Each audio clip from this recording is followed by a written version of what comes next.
The kids are amazing, and I love it when our youngest gymnasts come up and they ask me, what is that on your leg? And I tell them I have a bionic leg.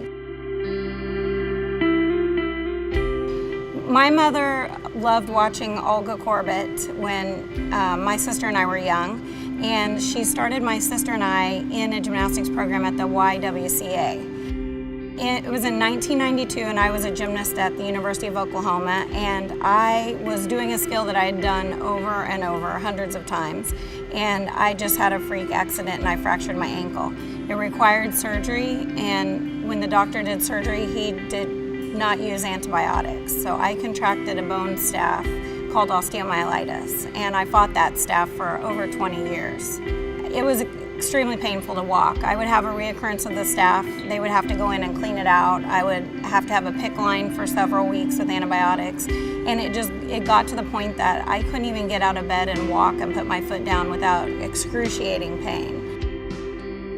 Well, in January of 2013, I had my last surgery on my big toe, and they were trying to fuse it, and it didn't fuse, it didn't work. I had a reoccurrence of the staph, and that's when my doctor and I decided together it was probably the best option for me, because I was fighting the infection over and over again, to amputate.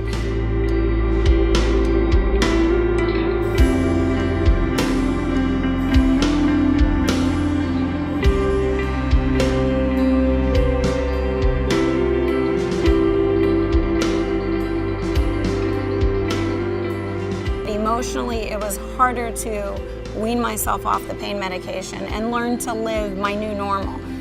Being on medication literally for 15 years straight, you forget what it feels like to wake up and actually see the blue in the sky. After I got off the pain medication, I was able to enjoy walking.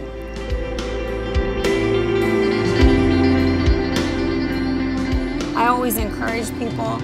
I tell them there's going to be a rough period and a period of learning, almost like when you start school and you go to kindergarten, first grade, you have to go through the steps, but it gets easier and it gets better. In all sports there's going to be injuries, but I was fearful that people would not want to do gymnastics, and that was my biggest fear of opening a gym. I didn't want to share my own struggle. But then after I had the amputation, everybody was so supportive.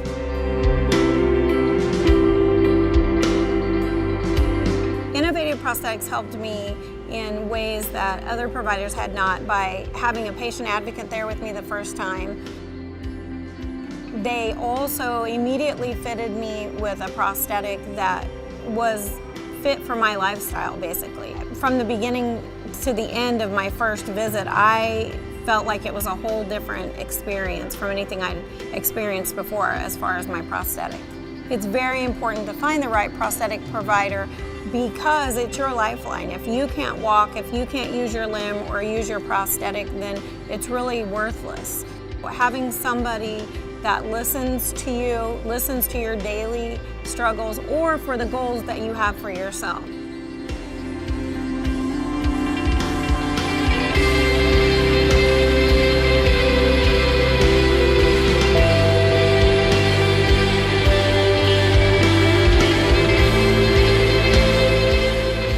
Can't ever give up. You have to keep pushing forward, and I believe that you can achieve anything that you want as an amputee.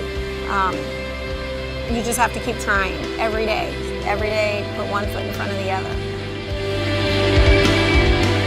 My name is Missy Seiler, and I am a right below the knee amputee.